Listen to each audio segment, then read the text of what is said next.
Go.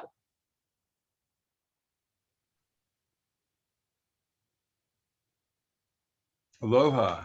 I take it I'm being recorded now.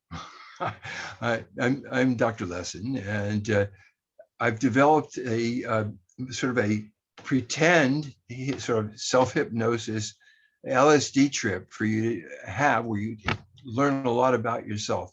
But it's really based on a whole lifetime of research with LSD. I was in a program trained by Stanislav Grof and how to use LSD therapeutically, and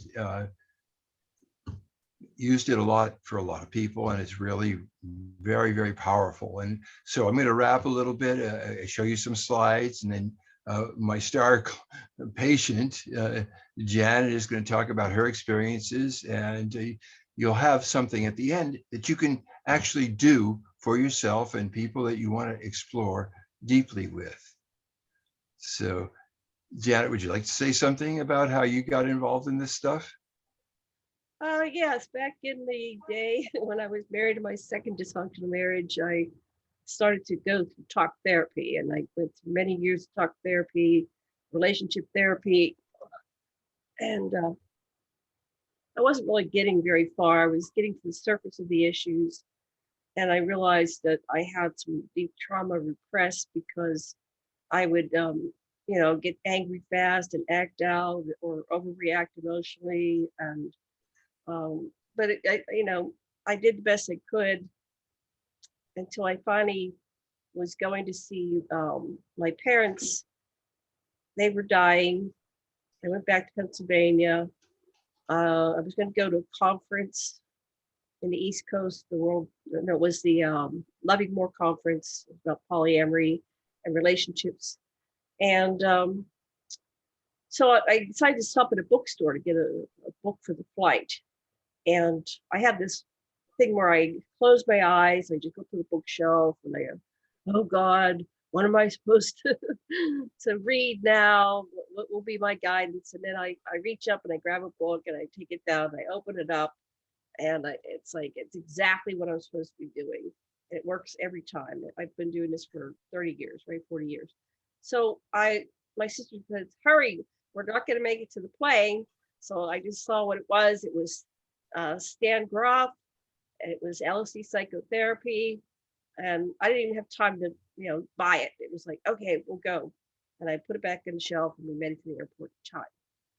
So then I get to the conference, and long process, but I finally meet Dr. Sasha Alex Lessin, and during a conversation of us getting to know each other, he talked about how he worked with Stan Grof and how they did LSD psychotherapy. So that was my introduction to it. It was like a psychic message that came true. And I said, oh, I'm on the right path. This is where I'm supposed to be, what I'm supposed to be doing. So then I ended up moving to Maui. I was living on Oahu at the time. I went back from Pennsylvania, New York, back to Hawaii where I was living. And we got to know each other better. We were on the phone and talking to each other. I was in this very dysfunctional relationship. The poor man is now dead. He was an alcoholic. And I just had to get out of it. And things weren't working well in my life. So when I met Dr. Lessin and came over to his house, you take the story from there. What was going on here? We were doing therapy with lots of different clients. Now we never provided any of the entheogens. They're called entheogens towards God. They're a specific type of sacred medicine that opens you up to higher consciousness, and it was widely used back in the 60s. Tell them a little bit about how these entheogens were used with Stan Grof and other people, or do you want to just go right to the presentation? But you're looking down. Oh, that's fine. Okay, so it's fine. What happened is Stan Grof was a young psychiatrist, Freudian psychoanalyst in Prague, in Czechoslovakia, and he was running a mental institution. The communists overthrew the government of Czechoslovakia, And but Stan stayed on working with his patients. And Albert Hoffmann in Switzerland sent Stan a sample. He said, this stuff is called LSD, lysergic acid diethylamide, and it makes you feel temporarily crazy. And so if you and your doctors and nurses take this, you get a feeling for what it's like to be crazy. Maybe you can help your clients better. So Stan and his doctors and nurses tried it, and they had a certain sequence they kept finding. Then they started giving it to patients, and the patients started getting well. And this was the most amazing therapy. It isn't just they take this stuff and something happens. They take this stuff and they've been cued into go back to the things in your childhood that affected you, go back and so forth. But everybody, doctors, nurses, schizophrenic patients, all went through this same sequence. They went through something sort of reliving their birth, and also they broke the rules of psychiatry because they wanted their therapist to hold them, and all this stuff happened, not at all Freudian. Anyway, so the communists took over, and Stan was really being successful getting people healthy. And the communists didn't like that because they were using the women and men that were in the mental hospital as slaves. And so Stan was getting in big trouble. Well, he had scheduled to give a guest lecture at Bethesda, Maryland. And so he took all his notes, and he got off the plane in Maryland and said, I want asylum, get me out of these. The commies have taken over Czechoslovakia. I got to get out of there. And so he worked for National Science Foundation and National Institutes of Mental Health. And they did all these experiments, and they were wonderful. Absolutely. They really were great for helping chronic alcoholics, acute schizophrenics. They gave it to rabbis and priests, imams. They gave it to criminals. They gave it to every artists. And people had the same sequence, and it was working. Stan published all his stuff in Psychology Today. It was working better than anything. But the CIA thought, that would be great stuff for interrogating enemy agents. So they invited naval intelligence to a party and spiked them. These guys, one of these Navy spooks, actually jumped out the window and committed suicide. He thought he was crazy. And they did all this, and they decided also when they were, the CIA decided that when the students were looking like they might interfere with the Vietnam War, they decided to distribute LSD en masse to all the kids they could in the Santa Cruz area, so they wouldn't be concerned about the war. They would just be tripping and so forth. So it's made illegal. When I was working at the Waikiki Drug Clinic, and the cops kept bringing in all these people that were having bad trips, and it was easy for me to deal with them using primal therapy and Gestalt therapy and the stuff that I had. But then I heard about Stan Grof's program, where he was specifically working with people that were having acid trips, how to turn acid bummers into great growth opportunities. So I signed up. We did an apprentice program for 3 years. John Mack was in it with 30 other therapists. And we've been doing this stuff as holotropic breathwork, where most of the time people do it just as breathing. But a certain percentage of people take entheogens, that is LSD or mescaline sulfate or things like that. Before they get to the venue, and then they start having their journey too. So we had a chance to observe each other, the same 30 psychotherapists and psychologists, and thousands of other people. And we learned how to run huge groups of people using subgroups and partners, and a whole system that we're going to explain to you. Well, one of the interesting things is Levitsky's work has shown that any drug you've already taken, ever, Novocaine or whatever, you can still get it by self-hypnosis again. So if you've ever had an acid trip, this thing that Jan and I are going to teach you, all you got to do is tune into that acid space. And as you know, it's totally idiosyncratic. It'll take you where you don't expect, or maybe where you expect, but in any case, you park your intellect an observer and recorder, and you just see what's there for you, what's most salient. And we'll get into this specifically, but this is a very, very interesting technology. Now, all hypnosis is just a hypno thing. Hypnosis means suggestion. So if I say to you, listen, I want you to raise your right hand if you're hypnotized. Raise your left hand if you're not hypnotized.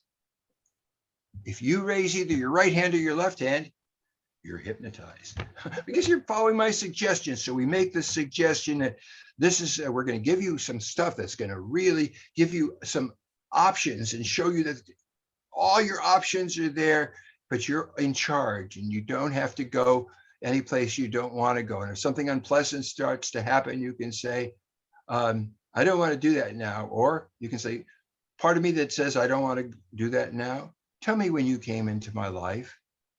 How did you serve me then? And some other things that we'll teach you. Janet, would you like to say something else before we do some slides? We should just start the slideshow and then it'll make more sense. Okay. So down at the bottom, in the middle, you hit the share screen. And you got it? You got it. There you go. And then you're going to, there you go. From the beginning. Okay, so the name of our talk is Learn LSD Hypnofantasy Facilitation.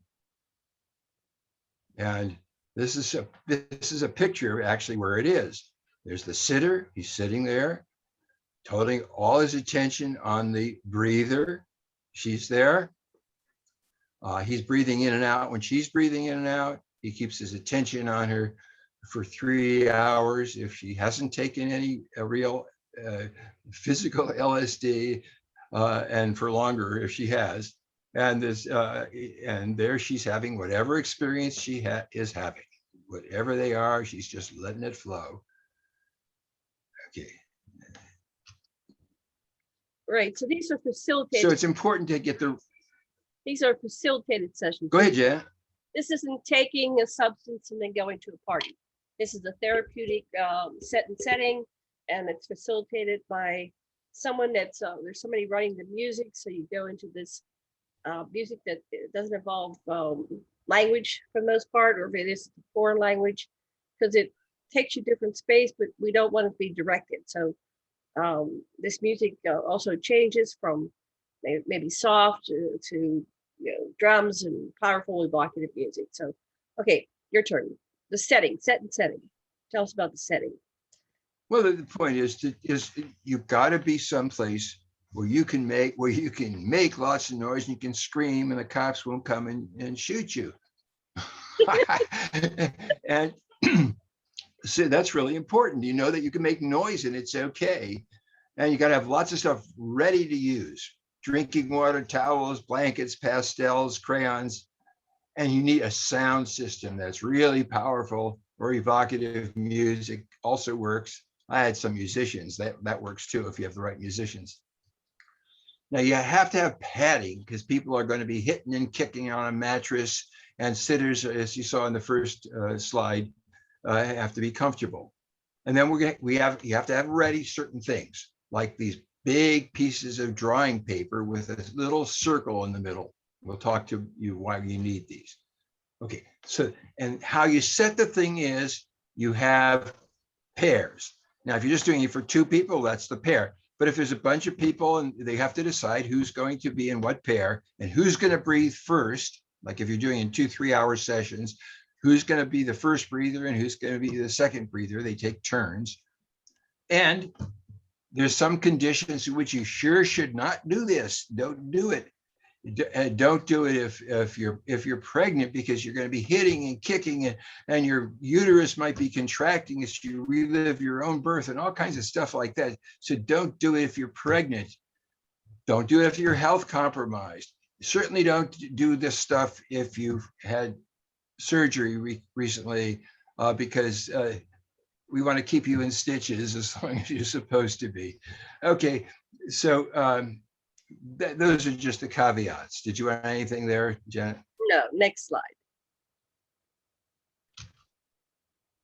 Okay, so we don't just take you into, and if you're going to do this with other people, you don't just take them right into all this stuff. You get them ready to have an experience and be able to come out of it as okay again. And the thing is, if you do this, if you conduct people, like we do, and say, look, we're not giving you any drugs, and this is a drug-free thing, or, whatever. But some people may well have take something. So you've got to be able to make sure, after you do this little ceremony where you do the pretend acid, in case somebody really has done it too, you still have 45 minutes before they come on. And so the preparation for all of this is what we call centering.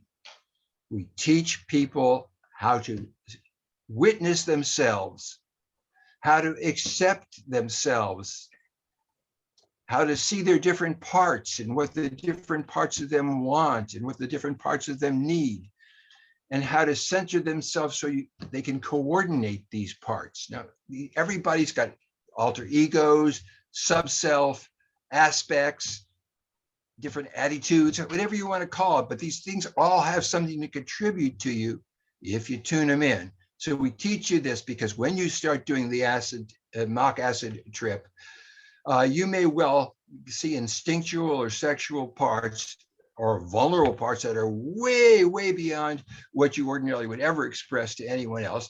And you might you need to be able to hear what they need and to coordinate it and not let them take you over. And some people don't even know that they shift from aspect to aspect. So they're sweet little giving person, and then they're a raving rager, and then they're a quiet little wallflower, and it's the same person. We'll see a little bit later how Janet found out she was a shapeshifter. Do you want to say anything about this far? Yeah. Everybody has sub-personalities. We have our, most people know about parent, adult, child, but it's more complex than that. You have your inner mother, inner father, your inner child, but you also have your inner athlete, your workaholic, your person that wants to play and Peter Pan. So we're very complex people. Now, when you develop what's called an aware ego or a center, you become conscious. It's like operating a motherboard. You become aware of your subpersonalities, and you learn to manage them and control them. And if a bear is attacking, you go into your instinctuals. But if it's just somebody that you talk them down, you go into your intellect. So you learn how to shift into the different subpersonalities within yourself, which we call it coordinating your inner voices with your center, and you become empowered. But this is a lifelong process.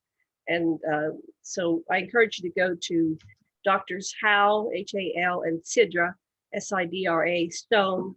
They have a website. Hal just passed last year.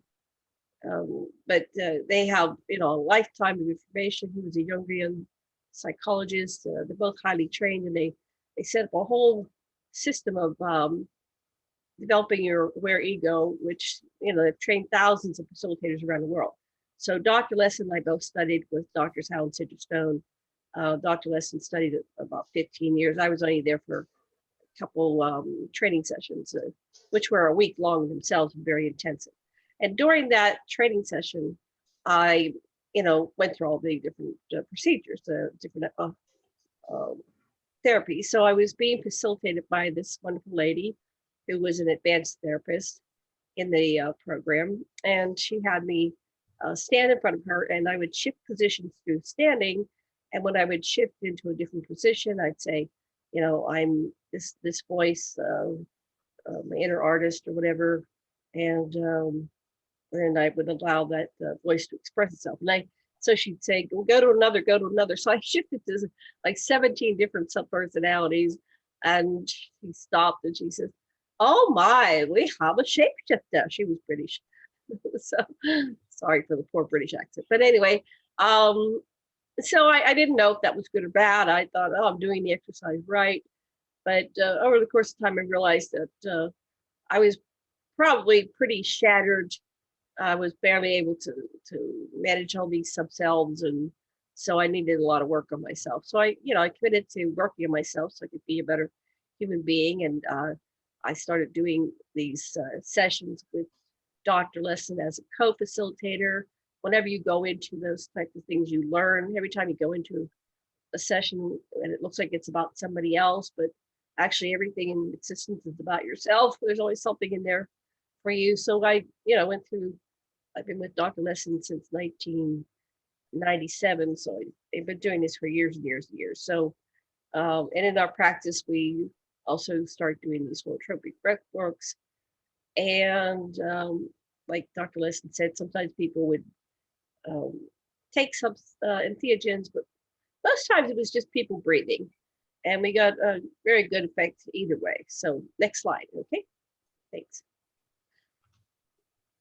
So in other words, we've given you an intellectual framework that you can return to. The next part of this pretend acid trip, we make sure that your body knows and your voice box knows that everything goes.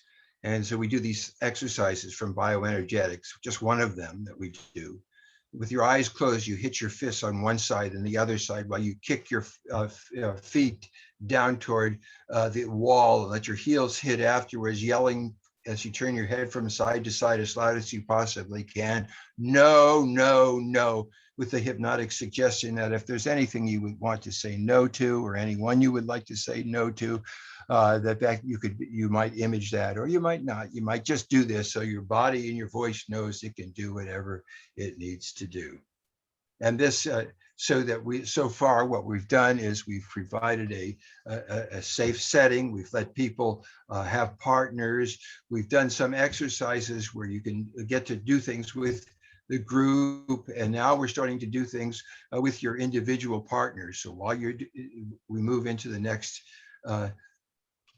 part, which is we do some exercise and we change what this is. But one of the best ones is to start with is an emotional trauma release of some kind. And it's very interesting. And we give a whole panoply of possibilities. But basically, one of the basic format of all of this is that you allow yourself to recall a critical incident that is worth your exploring in depth at this time, and you relive it the way it was, and then you relive it, even expressing if there was more to express, and you then can reprogram it. And one of the most fascinating things of Stan's LSD work and the work that we supervised is almost everybody at some point goes through the sequences of their own gestation and birth in 4 major stages, where when there's plenty of room in the womb, that's your prototype of heaven and blissful relationships. And when you're getting real big and mom stays the same size, that's your prototype of hell and being trapped in relationships and past lives where you were imprisoned and so forth. And then the third one is life, death struggle. That's labor. Mother might die, you might die. But if you might learn cooperation, if you're pushing in the same direction, and if that's interrupted with a drug or something, you'll have a tendency to alcoholism and giving up just when you're almost successful. And then there's birth itself, which can be wonderful and celebrative, and that's ecstasy if it's good. And if anywhere along the line there was some trouble in how those matrices, as they're called, perinatal matrices, went on, you'll get to know it, because it runs through everything that you are. You want to say anything so far? Should I just keep rolling, Janet? When you're in the womb, you take in everything. Okay. You get if you're growing in the womb and there's bombs going off, or your parents are fighting, and other stress, your mother's stressed out, you're going to take that in and imprint that. Especially things like smoking and drinking, doing drugs. It's not a good thing for a little infant in the womb to be around. So anyway, so it's very important how you grow a child as well as raise a child. And then when you get into the sessions of, the things like LSD or non-specific inhibitors. And so, but you can do all this preparation, but when you get into the session, you go where you go. So learn to just don't have any expectations. Just realize that your higher self or your higher consciousness is going to take you right to where you need to go, so you can heal those wounds that you have, so you stop walking around as a walking wounded inner child and projecting and acting out your traumas and dramas that you have from past lives and your current life and childhood and everything onto the other people in your lives. So I guess that's about enough. Next slide. Yeah, so in our group practice, we give people which thing would you like to do to explore your, to just get your feelings salient near the top. And so they could clear with your mother, see how you've been pushed or pulled from your own developmental process or so forth. But it's just to get you started, because now you get to know each other. Now you're doing some work with a specific partner. This is a partner thing that you're doing work with. So now you're building trust. Then we do a ritual of ingestion. How about you describe the ceremony, Janet? What's one of your faves? Well, it's nice to sacralize the ritual, and you hold whatever you're going to take. And you may not take anything, so you envision, imagine. It's an induction and helps you get deeper into the process. So, but you always respect where you're going, respect the journey, respect the space. You don't walk outside and leave. You stay until it's concluded. You're committing to this whole process and to the people, but be it just you and your sitter and the therapist, or you and the group. You're committing to this experience. Because after you go through this part where you're breathing and you're having your inward journey, you're going to come out and draw a mandala. So anyway, it's just a little illustration of where you might go. This kind of looks frightening, but you can go to very blissful things and go to heaven and, have a wonderful, lot of whatever it is. You might have positive, you might have negative, but at the end you integrate and you just see them with neutrality, and that this is what was needed to get you where you are today, to make who you are today. Okay, if perchance you actually did do some acid before you started working with your friends in this pretend trip, there's 45 minutes where you don't get into anything heavy so much as you get all kinds of sensory effects. You can see music. We'll be playing powerful evocative music. It's just a very, very interesting time. And then things start getting deeper and deeper. But we start with intentions. I intend during this trip to, and you say sometimes you get what your intentions are and sometimes you don't. And whatever you get is what you get, but you set your intention, so at least that's clear. And everything is then goes to a series of, you're lying on your back, you're breathing deeper and faster and deeper and faster, or just deeper and deeper and deeper, and letting your body relax and imagining you're going down a spiral staircase, which takes you deeper and deeper till you get to a landing. And there's a little boat there with cushions. And you can even imagine at this time, if you're not driving a car, that you get in that boat and that floats you to the other side. That's just a hypnotic suggestion that you can be in an altered state on another side. And then you just turn it over to your higher self as the powerful evocative music comes, and you hook your breath to the music and you let what comes, comes. Your sitter is there with you every step of the way. Next slide. Janet. Next slide. It's there. There it is. Can you see this? Yeah. Right. So we went over. Okay.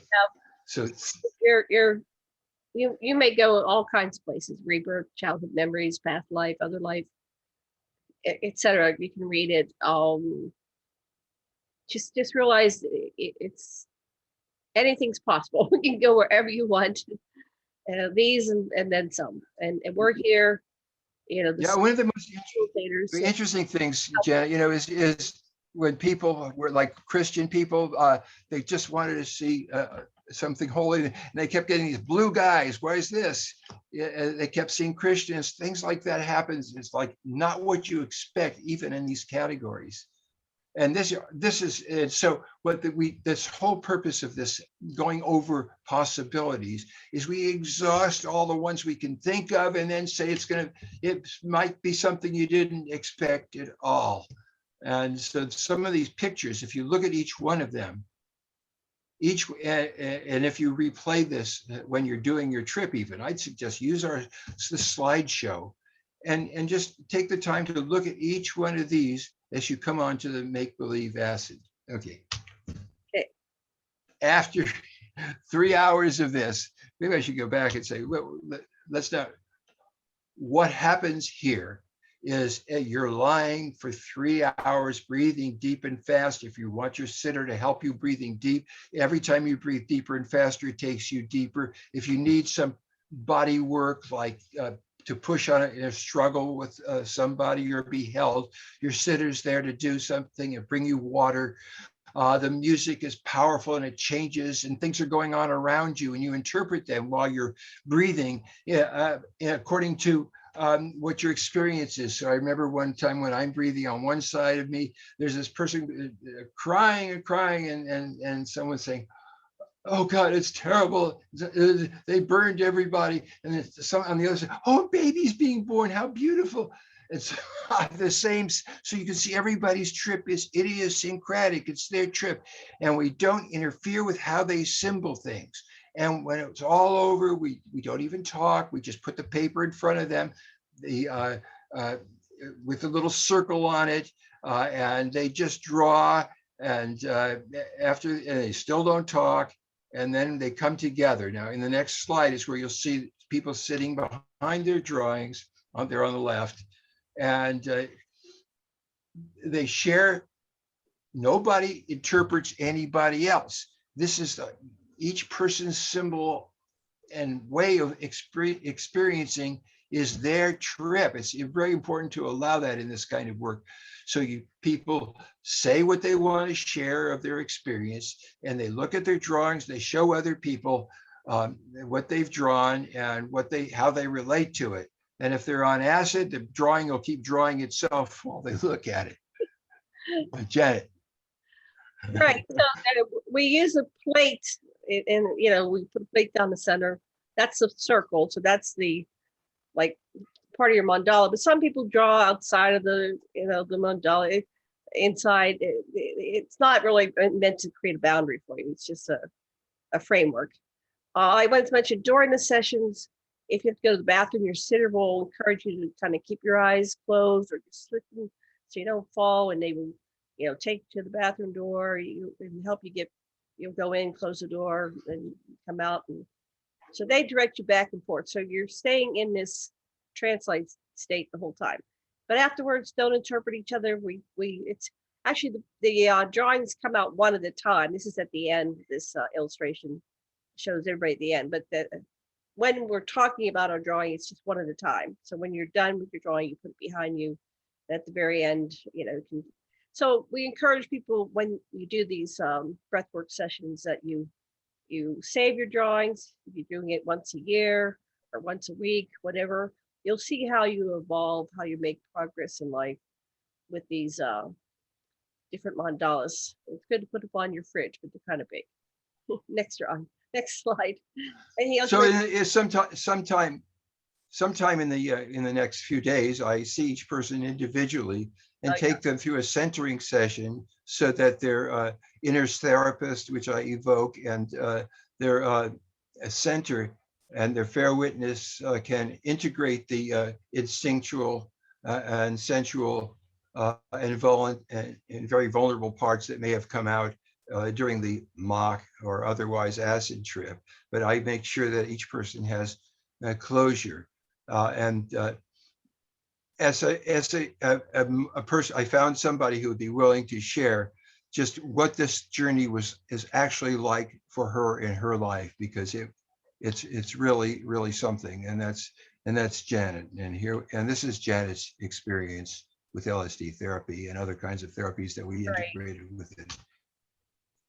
So, I've been doing therapy on myself and with other people most of my life, but really at a huge other accelerated levels at Dr. Lessin in 1997, because I had an extremely crazy childhood and I had to integrate what had happened to me, how it had split me into these subpersonalities, and to find and reclaim the lost parts of my soul. So finding this relationship has basically saved my life. I probably wouldn't be here talking to you had I not found this type of therapy to help me reintegrate and stabilize my life so I could have a nice, healthy, fulfilling life. So I met Dr. Lessin. Not everybody gets to marry their therapist. So we fell in love when we met, and I think I'm really blessed. So let's go to the next slide. Thank you. Dr. Lessin's controlling the slides. Okay. In my first facilitated session, I realized that I had difficulties in several sexual acts that I wanted to do, and there was some kind of trauma, repressed trauma there. My mother was also abused, and so I'm not sure her trauma because I never got to talk to her about it, and she's dead. But looking back on our relationship, she was very split, and people thought she was kind of mentally ill. She was on a lot of Valium and stuff back in the 50s and 60s. The doctors didn't know how to work with it, so they just said, take a pill. And they wrote a song, Go Ask Alice, and Mother's Little Helpers. So anyway, my mother was one of those people that was medicating and not dealing with her issues, nowhere to go, no one to talk to. But I was blessed, born in a different generation. So, but she acted out on me, and she would do dramatic and traumatic things. One thing that happened when I was about 4 years old. There was a man that had access to me, and he orally raped me. My mother, caught him doing it and tried to stop him, but the damage was done, and so I had a out of body experience. So this was in 58, and my mother, it's just an illustration. My mother tried to pull the guy off me, but it was too late. I was dead. There's a certain point in your body where you choke when something goes down your throat, and so I was dead and out of body. Next slide, please.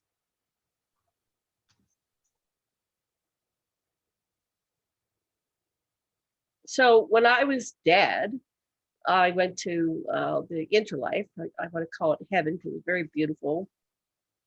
Meanwhile, back on Earth, the man that had abused me, and then they called the neighbor because I was dead. They could not revive me. They somehow knew that he would know CPR, so they had Marty come in, and he was actively trying to revive me. And while I was in this state of in between worlds, go ahead, next slide. It was very beautiful, peaceful, and I went through the life review they talked about. So in the life review, I was shown different, keep going, possibilities of where my existence and the existence for many of my family members would go if I stayed on the other side. The first person that met with me was my personal guide, and I was very traumatized by what had just happened. So she comforted me. So the next one, that's okay. You can keep going as I'm talking. So once I felt a little bit stabilized, I went to my council. And the council of guides, they're not all female, they're male and female, but that was a good illustration. They were trying to help me make a decision on what I wanted to do. And so we went through this process of a life review where I was shown, keep going, different possibilities of what would happen to my family yeah, I just want to state that this in-between place was perhaps more warm and welcoming than even my Earth existence. It's very peaceful. It was like, this is where I'm really from. This is the real existence. That coming to Earth is kind of just a hologram, just a reflection of the potential. So when your relatives die and they say they're in a better place, probably in a way you are in a better place, but it's just because there's a greater awareness of what's going on. So next slide.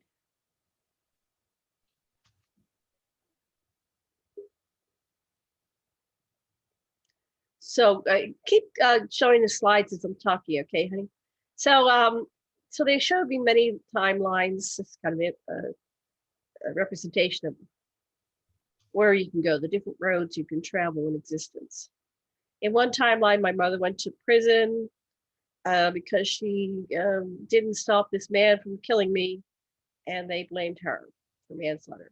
In the next timeline, I should say, oops, keep going.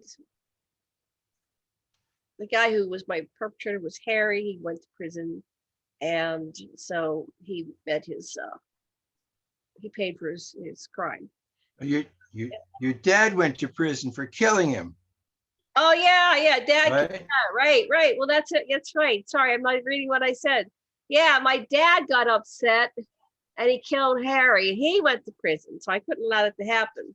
I'm sure there's another timeline where Harry went to prison, but that didn't happen either. Okay, next slide. Next thing happened. Yeah, I'm reflecting on my family members. So my brother could not stand that his little baby sister had been killed in such a way that he committed suicide. And in another timeline, my sister was so upset that she overdosed, although she doesn't do drugs. But anyway, somehow she overdosed. She died too. So I was shown how if I stayed, keep going, in this other world, there's a representation of my sister overdosing. Okay, next slide, please.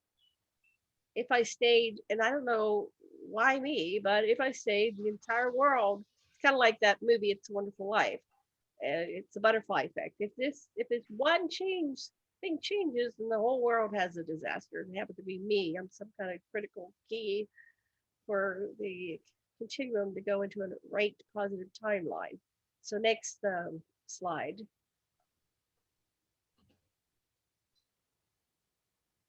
Okay. Okay. So if I stayed on the other side, they show me images of the whole world perishing. It was like, well, I can't do that to my family, and I can't do that to the world. So next slide.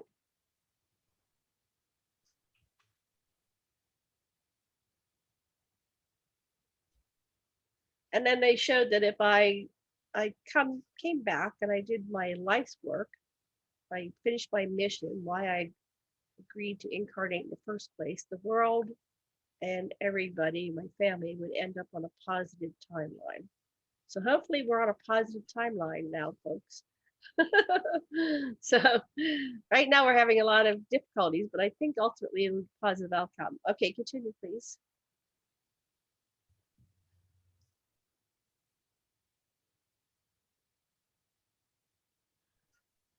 So at what point they stopped and they asked me, and they made it very clear that um, based on what I chose, there would be these different outcomes. So, but they did let me know that I was the chooser.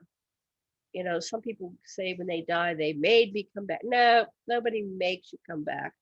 Ultimately, you make the decision to come back. And, you know, it's very tempting to stay there because it's just so beautiful. It's like swimming in a sea of love. But ultimately, I can't speak for others. I decided, no, I'm coming back because there's my job, my mission is not done. Next slide.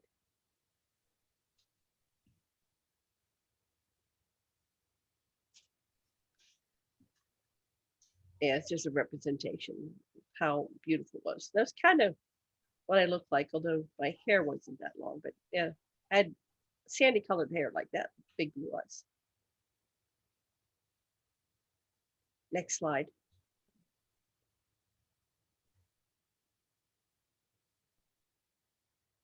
So I chose love, and I think that's for me. That's like the main mission at every crossroad is to always choose love, because what we do affects everybody, affects the entire continuum. So if I confuse, just filter it through. Is that kind, loving, conscious, compassionate, considerate? Yes, no. But always go down the path of love and honoring everybody and everything. Next slide.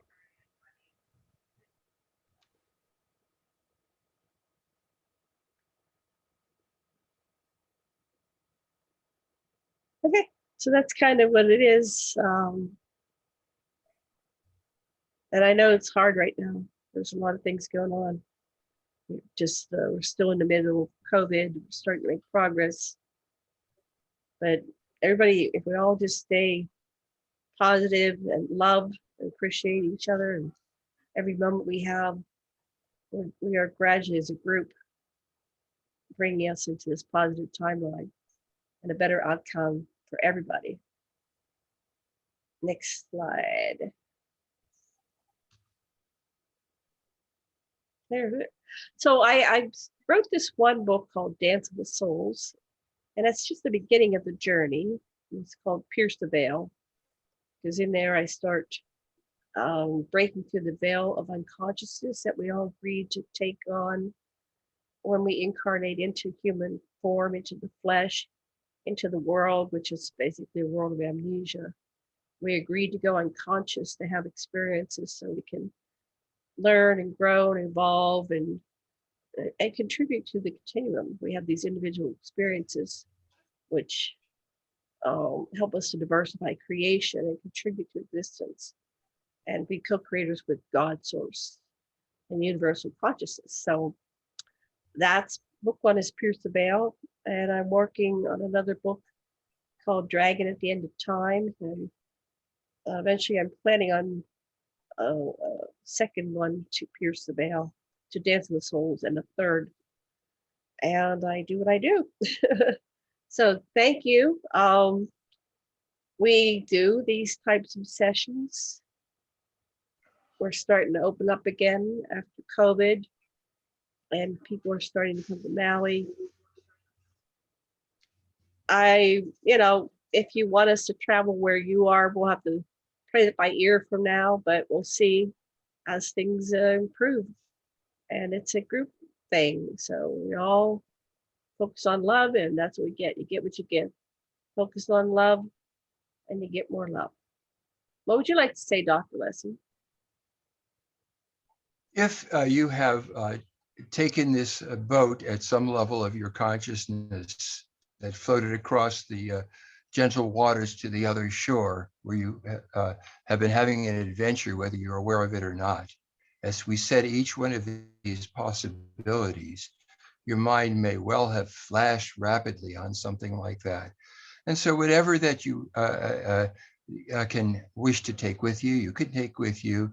But in any case, it's time to return to the little boat, get in the cushions, let the tide rise, float you back to the landing, go back up the spiral stairs to wherever you are. And I hope you're not behind the wheel of a car, and you're wide awake now. That was our little journey. Happy holos. Thank you so much. We're going to be doing these little recordings for you, and hopefully we can shed some light into existence while we have our lights to shed. All righty. Well, thank you very much. So I'm going to take back the screen. Aloha. And aloha, love and blessings, and join us again next time.